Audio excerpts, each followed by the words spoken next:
Welcome to the Savvy Surgical Technologist. I'm your host, John Budd. First of all, I want to say thank you to everybody and welcome back. I'm happy to have you guys back, and I'm happy to share this podcast with you. As you guys know, I always want this thing to be authentic.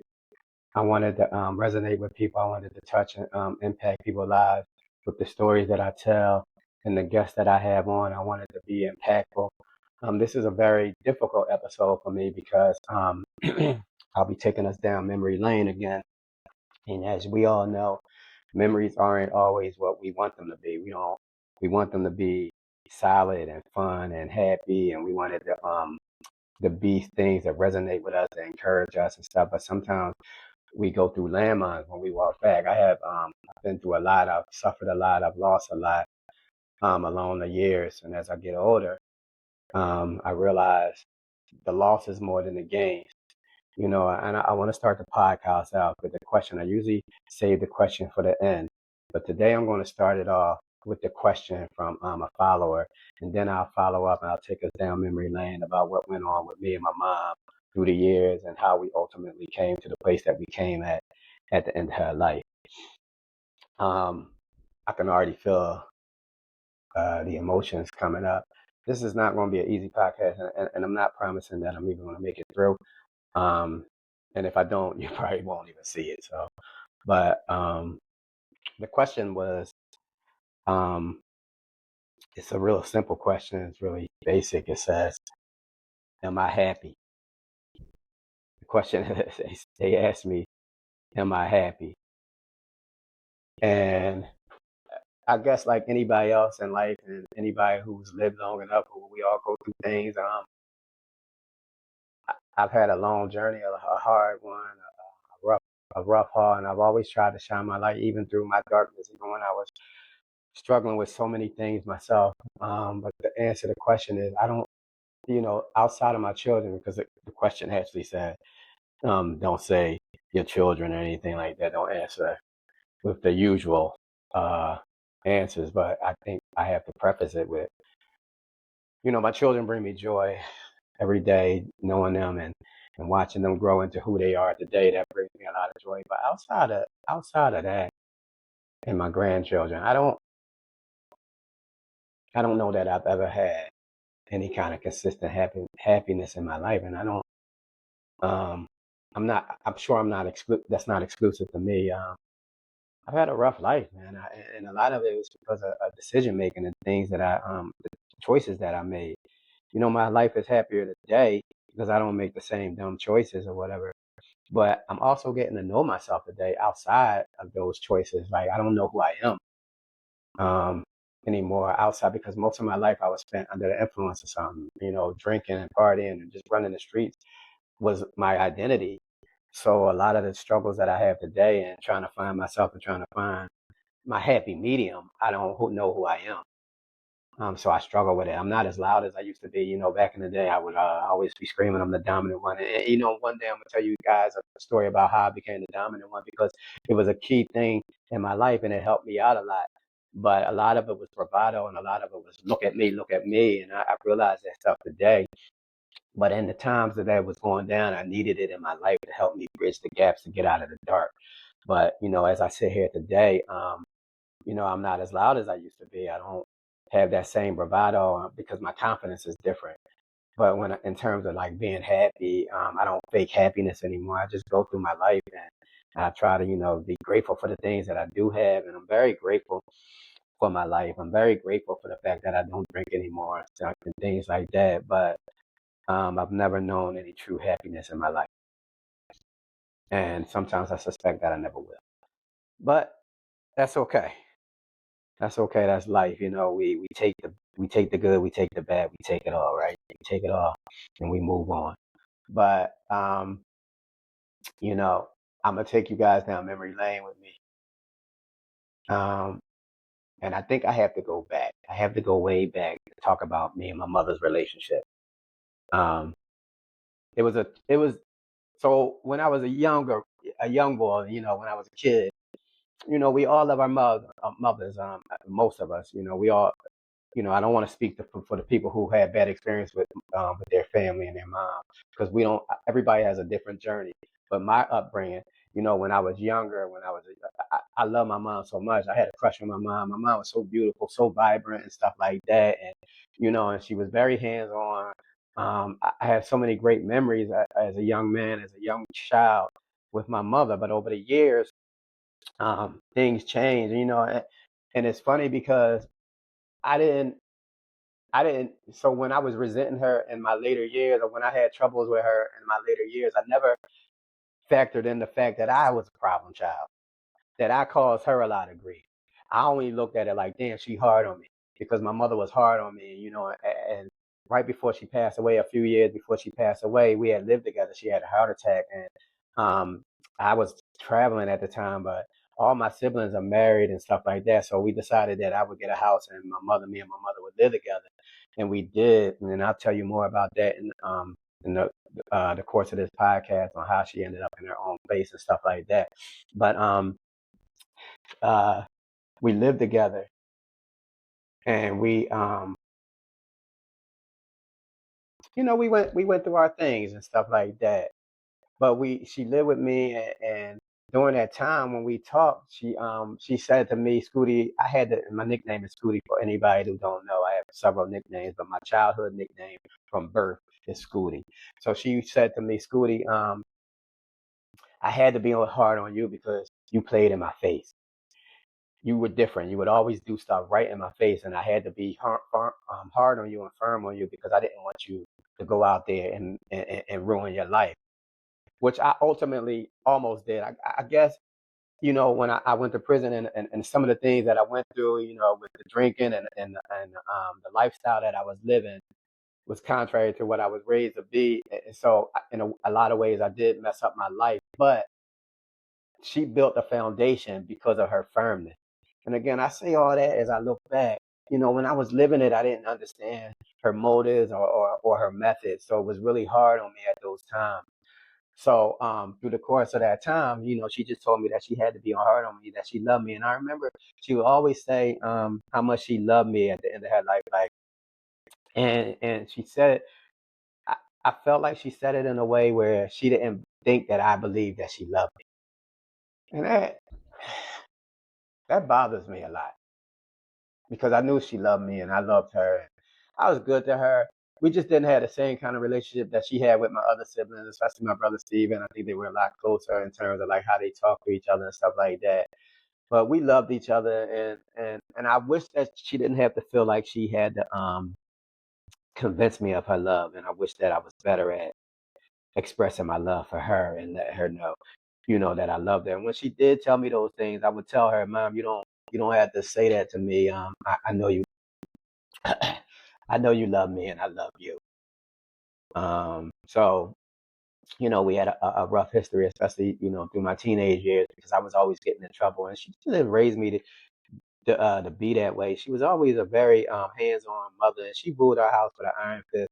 And I know that I would have been a lot worse if I wasn't scared of her. If I didn't have the fear of going home and saying I got caught doing this, I got caught doing that. I was kicked out of high school. I was kicked out of Germantown High School, and I had to go and tell her about that. Then she had to take me to King, Martin Luther King, and then I promptly got kicked out of there. Just a lot of things that went on between us, and I never factored in until she was gone that I was a problem as well. And part of the reason I'm talking about this on this podcast is I want us to start, especially people who had good moms and good parents. I can't speak for the people who didn't have what I had, but I can't always look back down memory lane and say that it was on her. It was on me because as an adult, especially as a young adult, as a young man, it's up to me to change my behavior to adjust to her. She's my mother. She doesn't have to adjust to me.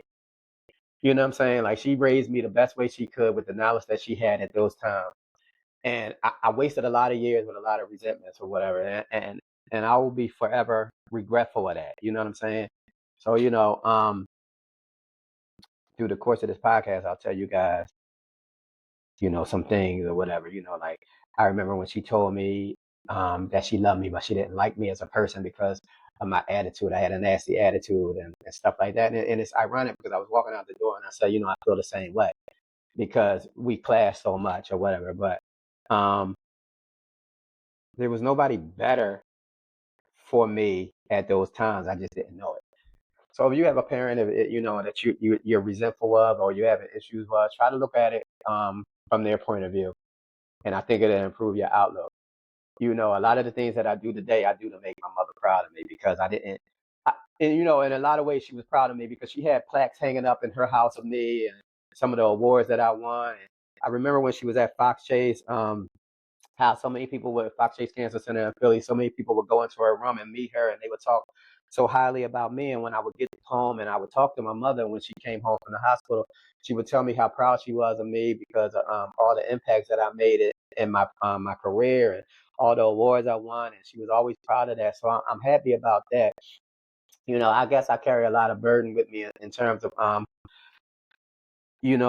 going to jail early, the fighting, the drunkenness, and the the nastiness that I displayed through the years. I know I didn't always make her happy, and that brings a lot of sadness to my life. And I think that comes back into am I happy and the happiness that I have in my life today. It's hard for me to be happy with a sense of regret that I always have over my mother and our relationship.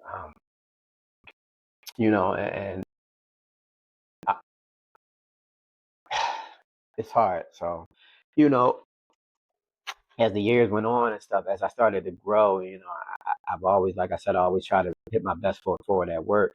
And even when I was in the streets, I wasn't a nasty criminal or anything like that. I was just a partier. I was always out there wooing the girls and doing silly things. I wasn't violent. I wasn't, I had fights or whatever throughout my life, but I wasn't a killer in any sense. And I have a lot of friends. A lot of my enemies that I had growing up are now I'm cool with.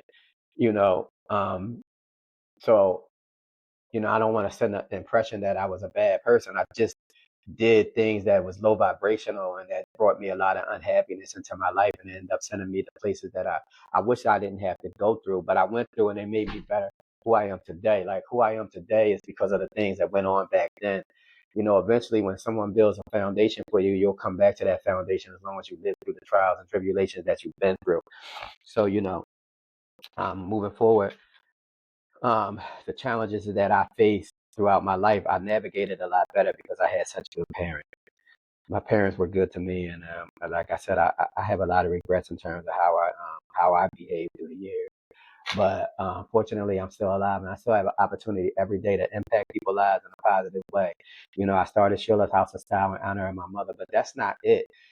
Just having a store is not enough because to me, my mother was a giver, and I'm a philanthropist as well. I like to give back to people, so it means a lot to me to share a portion of everything that I make with other organizations because that's what my mother would have wanted.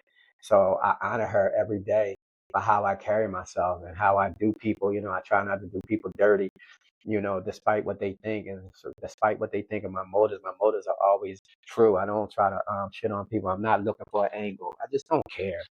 I just don't care about that stuff no more. I get everything I want because I earn it. And when I share it with somebody, it's because I want to share it with them. It's not because I want something from them, but one of the things that hit me the most recently and what made me want to do this podcast about my mother is I just got to raise these children and my 2 years was up for my CPR, so I had to renew my CPR. And I think over the years, and I don't know if other healthcare professionals can attest to this, but a lot of years, every 2 years we have to get recertified for our BLS, for our certifications for CPR. And I know early on in my career, I never took it serious. And I don't mean it in a way where I didn't pass the class or whatever. But I remember even being in the class bantering and just being that John Bud loud person or whatever that I was back then. And how I would pass the class. But honestly, looking back, I don't know that I could have walked out of there and performed CPR at a high level because just maybe in the back of my mind thinking I would never have to do it. So I would pass it enough I would do it well enough to pass it. And maybe, thinking that I was okay to do it if I ever had a real life situation. So recently, I had to recertify with the for CPR at Rady's. So I remember that I did the test. We have to do the test online now. Before you would do everything in the classroom setting, but now you do the test online, and then you have to go to an office to perform it with mannequins. And I remember when I got to the office to do the CPR with the mannequins, I was struggling with the mannequin. And even though I take it very, very serious now, and I still was struggling, and it really messed me up. It got me really emotional because it took me back to my mother. It took me back to my failure at saving her life. And I say, thinking to myself, damn, I'm not good enough. I'm not good enough. And when the lady came in, she seen that I was struggling, and she seen that I was getting a little upset about it. And she said, no, it's okay. The mannequins are funny. It's not you. Your technique is great. Just do it. This sometimes I'm mannequin. And then she adjusted a few things with the mannequin and my style. And then I promptly passed it or whatever. But she seen that I was visibly upset. And I explained to her that I had lost my mother.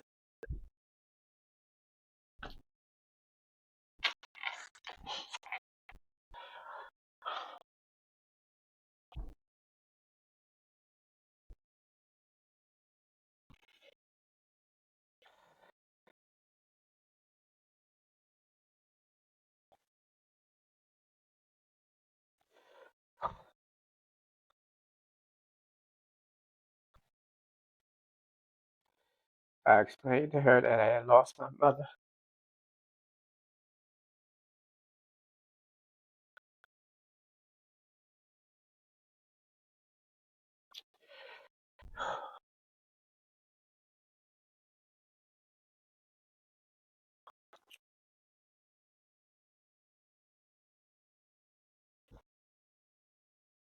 While performing CPR.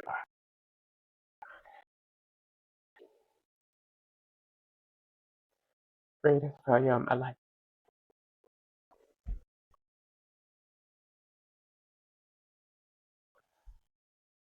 I'm a high achiever. I do a lot of things well. So losing her under something I should have known how to do well. I carry that with me. I'm sorry.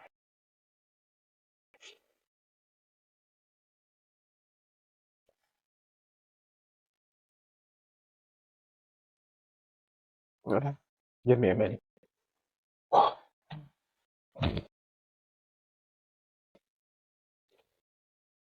about that.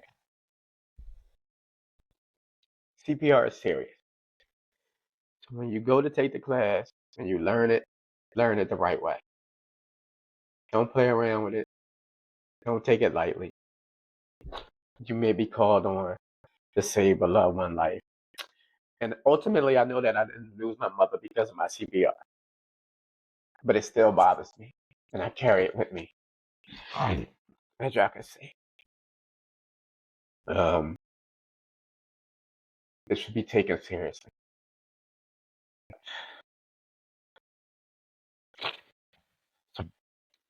So, I told the lady that I lost my mother about performing CPR.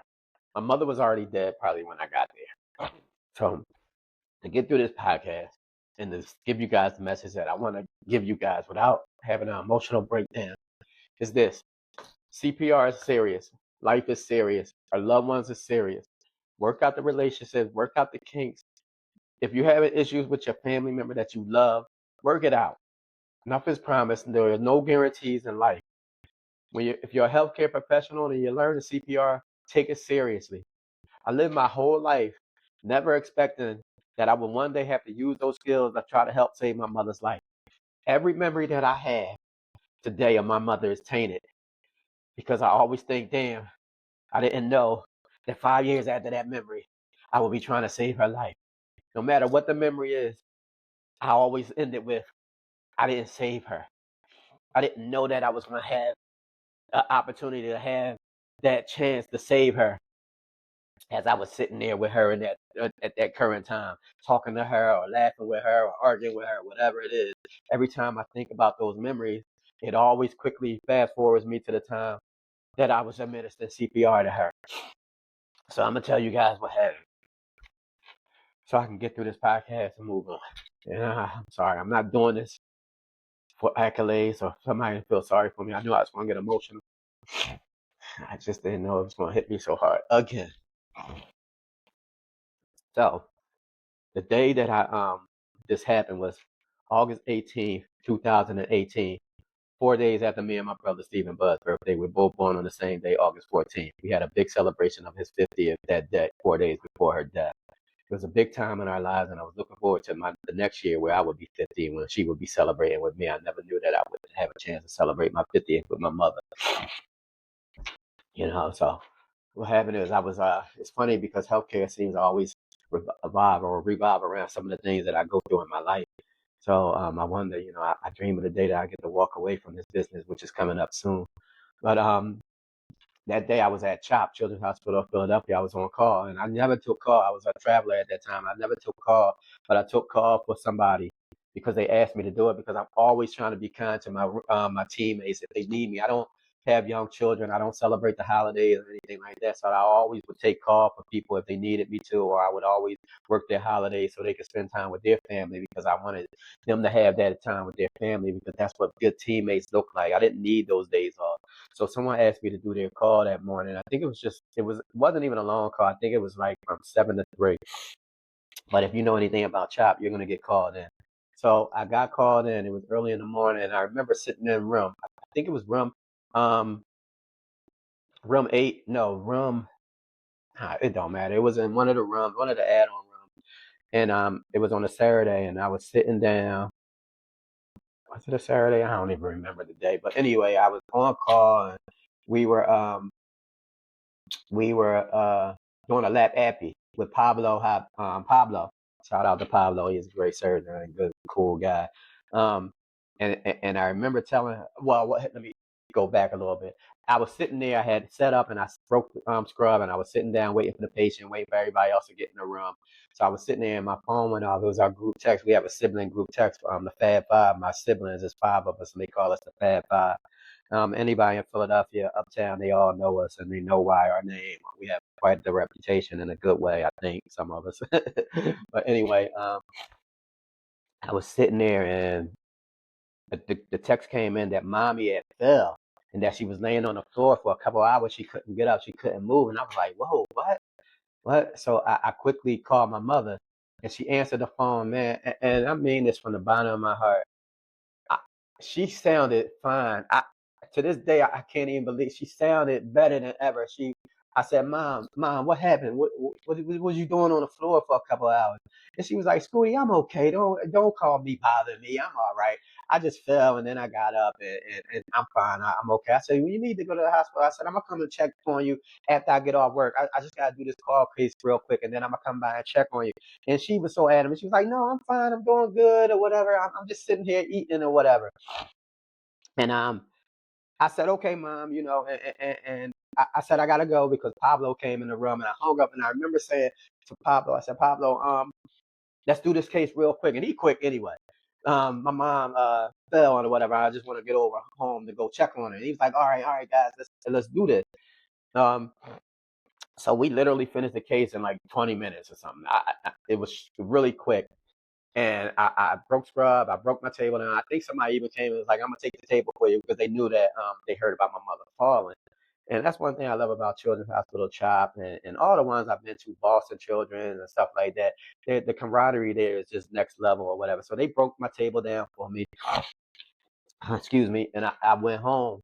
I got in my car and went home, and I never forget this because this is again a lot of the things that I did. I made a lot of mistakes that day, and even up to those days, the days preceding that, I made a lot of mistakes that I carry with me and I live with me. It wasn't just that day; it was just a failure and processes that I didn't notice, and I think that she ended up dying because a lot of the things that I missed.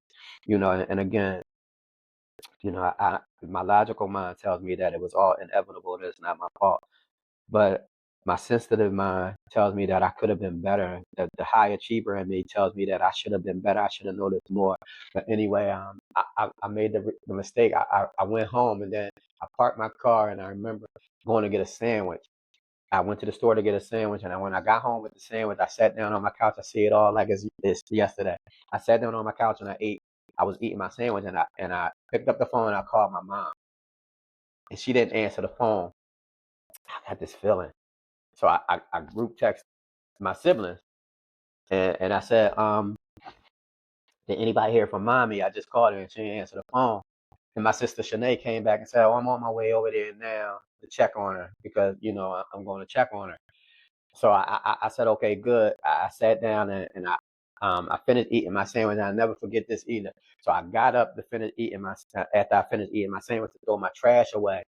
And my phone was on the couch.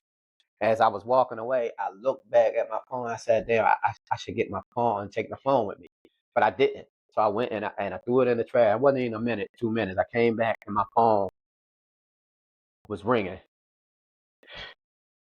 And it was my sister Shanae, Christian, and she told me that mommy was on the floor in her apartment. Mommy was laying on the floor in her apartment. So I ran out the house. I'll never forget this because at the time I had a Jaguar XJ, which is really, really a supercharged, super fast car. And my mother lived maybe 15, 20 minutes away from me. I might have got there in 5. And somebody told me later on that I didn't stop the car. I jumped out of the car while the car was still moving or something. So they had to jump in my car to stop it. It wasn't, going super fast or whatever. Whatever, I don't know. But another, you know, tragic part of it was my mother had steps. I ran through the gate and my sister was standing to the side at the gate outside the house, the apartment. And I never forget this because she looked at me and I could see the sadness and the pain in her eyes and the fear. And she said to me, Scooty, go get her. Go get mommy. Go help mommy. I'm never gonna forget that. I'm never gonna forget that pain in her eyes and how she looked. So I remember running up the steps and I fell. I fell up the steps. I didn't make it up the steps. I fell. And then I finally got up to the steps and I ran into the apartment and I looked around and I didn't see her. I didn't see her. And then I looked down the hallway and I seen her laying in the hallway between the bathroom and the kitchen. I mean, in the living room. And I ran to her and I checked her pulse and she felt warm. And that gave me hope. That gave me hope. I think it was false hope, but it gave me hope. And I quickly start administering CPR to her. And I remember my sister Shanae coming up behind me and I'm looking behind me and I'm doing CPR and it's just funny little things that you remember that are so crazy. Like I remember looking to the side and my mother had fell on a broom. Anybody that know my mom, they know that she was a neat freak. So her house was immaculate. And when we was growing up, we had chores. Our house had to be clean and she ruled it with an iron fist. We had to have her home clean and we never lived in a dirty house. And to this day, I'm always mindful of, I'm not as clean as her, but I'm very mindful of keeping our place clean because we were raised that way. But I remember the broom being under her and I was thinking to myself, she died cleaning. She died cleaning her house. This is why I'm doing CPR. And in the background, um, my sister was on the phone with my sister Shebra Tucson. And she was so loud on the phone, I could hear her screaming, save her, Scooty. Save her, Scooty. Save mommy. I kept trying, and I couldn't save her. And I remember getting tapped on my shoulder, and it was the paramedics. Because I remember I could hear them coming. Even when I was driving, I could hear paramedics or whatever. So everything happened so fast. When I got to the house, I ran, I stumbled up the steps. I got into there, and I started doing CPR. I wasn't sure if I should do mouth to mouth. It was just so much confusion in my heart on how to administer the CPR. I did the chest compressions and the mouth to mouth. And now today you don't have to do the mouth to mouth. There's so many things that I think I could have did better to have saved her. But they tapped me on the shoulder, and I remember standing there looking at her as they dragged her by her feet because we were in a tight hallway. They dragged her by her feet into the living room where they could do CPR. until they gave up. They gave up because they couldn't save her because she was dead. I remember walking outside and falling in the street screaming. And my cousin Rodney, I think it was Rodney, grabbing me and hugging me and telling me that I did my best.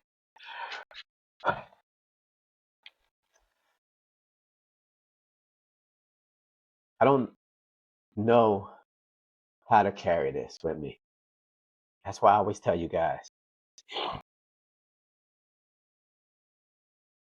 if you're in healthcare, you're any kind of service that you're in service of other people, whatever you're learning in this game, learn it to be the best. Learn it to be good at it. When I take my job very serious, I never shortchange them. I never shortchange a patient, even before my mother, but even more so after, because I have to honor them by learning it. So when I'm in a case and I'm doing something, if I didn't learn it in an in-service, I don't feel good about it. I think we should learn every new piece of equipment that comes through. We should learn it, and we should learn it with diligence. That way we're giving our best to these people that we made our promise to give our best to. Carrying this burden around about my mother is the single biggest thing in my life.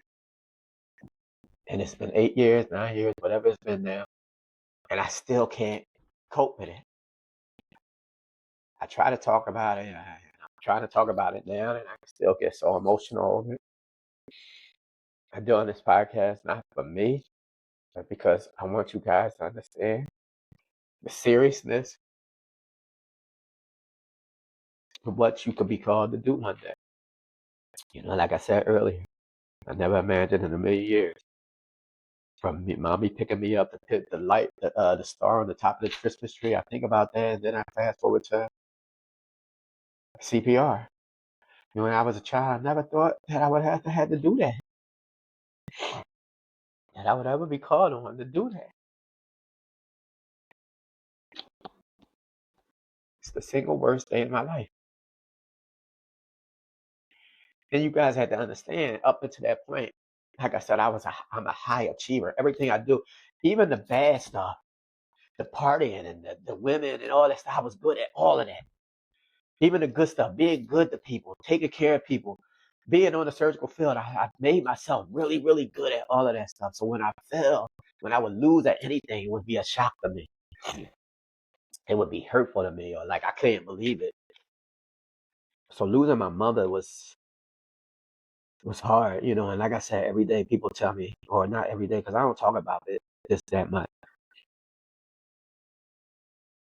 But I always hear, and I'm sure people are going to say it again, that it's not my fault. And the paramedics and the doc, they said that my mom was dead before we got to her. But I felt how warm she was. So I don't know if that's true. And because I don't know, I carry it with me. And the things that happened up the day before those, her passing away, I say this story all the time, or I've told this story before, but after our big birthday party, we had another event the very next day. And I remember I went to the event and my mother was sitting down and I came in and she gave me a birthday card. My mother always gave us birthday cards no matter how old we were. And I love that about her. She used to sing songs to us, a happy birthday song to us. She would call us or whatever, and she would always sing that. This is tradition with all five of her kids. And it's a great memory how she would call us and sing happy birthday to us and tell us how old we were getting and stuff like that. But she gave me the card, and I opened the card, and it had money. It had money in it. Anybody know my mom? My mother was great with money. She's better than it with me. I'm actually bad. I'm good at it now, but I was bad. But I always had money. Like I always tell you guys, I always make money, but I would always be bad at it. But she was always great at it. She didn't have a lot of it. But I remember saying to her, "Mommy, why you always giving me money? I got money and you don't have no money."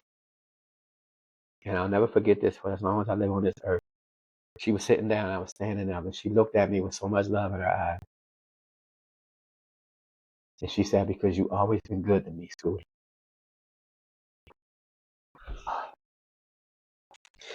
You always been good to me." And I remember saying thank you, hugging her. I took the car and I did what I always did. I walked out and I would never see my mother alive again.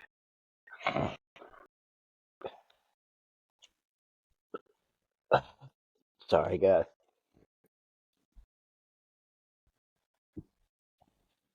I would never see my mother alive again. If you have a mother that you're good with, or even if you're having some issues with, they aren't really major, work it out with her. Anybody that you love in your life, you never know what life is going to call. You never know when life is going to call one of you away. Life is fleeting. Life is short. If you're a healthcare professional and you're in this business to make an impact, if you love what you do, one day you may be called on to save somebody's life. So when you're learning these classes, whatever it is you're learning, I take it all serious, man. I don't play around with it. Somebody say, "Well, you sit through the module." I pretty much do now. I try to rush through them, but a lot of times I go back because I don't feel comfortable with not reading it or listening to it, and I know it's probably overkill. But I lost my mother because I don't think I was prepared enough. I want you guys to never have to experience this. I want you guys to go through your lives knowing that you're ready. I want you guys to know that you're prepared. So if you prepare yourself in the right way, you'll do great things and you'll take care of somebody, you'll save somebody. And you know what's funny is I've saved at least 6 or 7 lives in my life. And in the course of future podcasts, I'll tell you guys about that. I pulled a guy out of a burning car. I saved a lady who flipped her car. So many stories, like I've literally saved lives, but I couldn't save my mother's life. I was going to tell you guys so much more, but I'm emotionally spent. And I'm just going to move on and end this podcast with that. If you love them, you love what you do, not just your loved ones, but people. I'm a humanity over everything, guys. I don't care what you look like. I don't care if you're white, black, gay, trans. I don't care what you are. You're a human being, and I want to be there for you in a positive, impactful way. So I go through my life trying to be that way, and I go through my life honoring my mother, who was so good to me. I've heard so many wonderful stories about her after she died that I never knew about.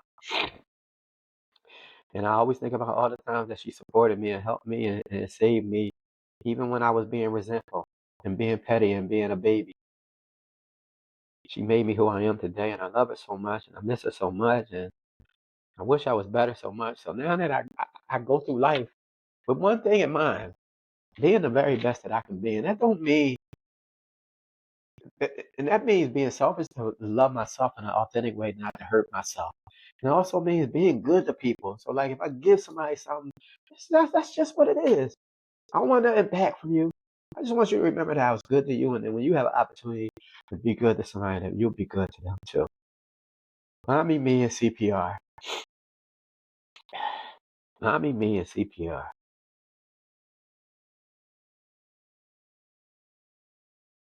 How do I carry this with me? How do I survive this? All I can do is go forward with love and respect for the process, with love and respect for humanity, with love and respect for myself. That's why I don't drink no more. She used to always say, once you stop drinking, your life is going to take off. And I never understood what she was talking about. Like I said, I don't know what happiness is. I have fleeting moments of happiness like most people, but I don't know that I'll be happy in this life. But I'm going to keep it savvy and I'm going to keep trying. Don't know what I'm going to do with episode 8. Just know that I'm going to have one. And I hope you guys got something out of this podcast. Please don't feel sorry for me. Please don't do that to me. Because that's not why I wanted to do this. All right? Let's keep it safe.